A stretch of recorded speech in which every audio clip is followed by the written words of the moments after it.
Subscribe now and press the bell icon. Never miss an update. आज हम इस बात पर चर्चा करेंगे कि जब बैंक कोई प्रॉपर्टी की ऑक्शन करती है तो खरीदार को क्या ध्यान रखना है।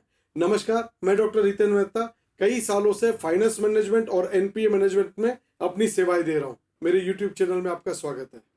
जैसे कि मैंने अपने पिछले आर्टिकल्स में कहा है कि 13(2) यानी कि 13(2) और 13(4) 13(4) नोटिस भेजने के बाद बैंक को उधार लेने वाले की संपत्ति की नीलामी प्रक्रिया शुरू करने का अधिकार मिल जाता है। बैंक को उधार लेने वाले की गिरवी रखी गई संपत्ति की नीलामी प्रक्रिया के माध्यम से वसूली करने का अधिकार मिलता है। समाचार पत्रों में घोषणा करते समय बैंक को ध्यान देना होता है कि उधार लेने वाले का विवरण, वसूली के लिए शेष राशि, संपत्ति की डिटेल, मेजरमेंट्स, मांग नोटिस की डेट यानी कि demand notice date, demand notice की जो बकाया राशि है और किस तारीख को कब्जा लिया गया है आदि का उल्लेख करना जरूरी है। बैंक को यह भी स्पष्ट रूप से यह बताना जरूरी है कि नीलामी सिंबॉलिक यानी कि प्रतीकात्मक कब्जे के लिए होगी या संपत्ति के फिजिकल पोजीशन के लिए होगी। बैंक को ईएमडी राशि का भी उल्लेख करना चाहिए जो नीलामी की तकरीबन राशि की 10% होती है। बैंक को नीलामी की तारीख के साथ प्रॉपर्टी के इंस्पेक्शन की तारीख का भी उल्लेख करना है जो आम पब्लिक के लिए होगा। बैंक 13(2) और 13(4) नोटिस भेजने के बाद गिरवी रखी गई संपत्ति की नीलामी प्रक्रिया शुरू कर सकता है। नीलामी प्रक्रिया के दौरान बैंक को यह उल्लेख करना होगा कि संपत्ति का सिंबॉलिक कब्जा लिया गया है या फिजिकल कब्जा लिया गया है। यह बात बहुत महत्वपूर्ण है। संपत्ति खरीदते समय खरीदार को किन सुरक्षा उपायों पर ध्यान देना चाहिए। जब खरीदार अखबार में की गई घोषणा की जांच करता है तो खरीदार को यह चेक करना चाहिए कि संपत्ति का सिंबॉलिक पोजीशन लिया गया है या फिजिकल पोजीशन लिया गया है। यदि सिंबॉलिक पोजीशन लिया जाता है तो खरीदार को यह ध्यान रखना चाहिए कि वह सिर्फ संपत्ति का मालिकाना हक यानी कि टाइटल खरीद कर रहा है और उससे हाल फिलहाल संपत्ति का फिजिकल पोजीशन नहीं भी मिल सकता है।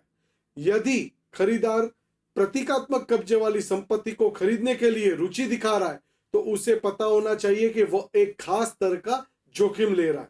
यदि गिरवी रखी गई संपत्ति को लेकर बोरोअर की तरफ से किसी भी तरह की मुकदमाबाजी पाई जाती है तो संपत्ति का फिजिकल पोजीशन प्राप्त करने में बैंक प्रॉपर्टी दिलाने में बहुत समय ले सकती है।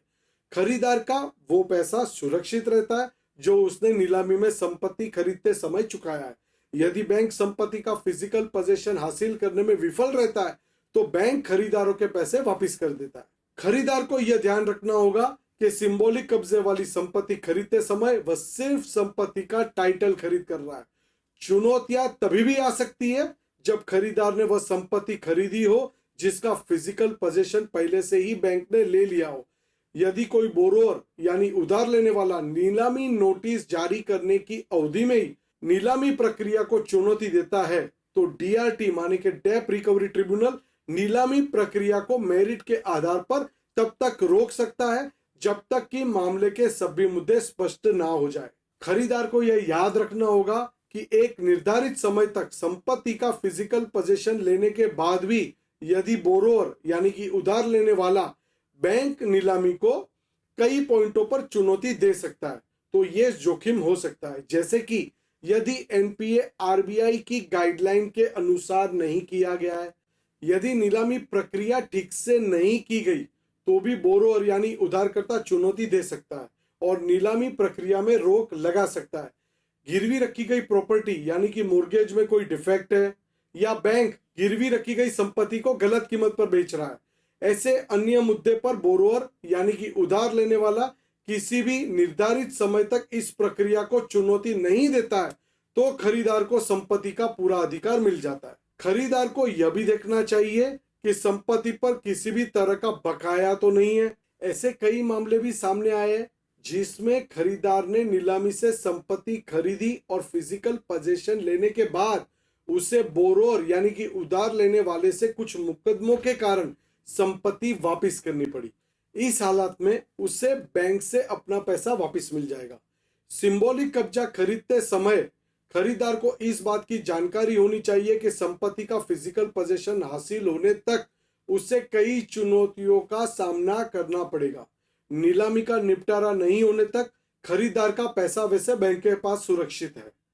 अगले वीडियो के लिए हमारे साथ बने रहे और अगर आपको वीडियो अच्छा लगा तो लाइक, कमेंट और शेयर भी करें। नियमित अपडेट के लिए चैनल को सब्सक्राइब कीजिए और बेल आइकन को हिट कीजिए।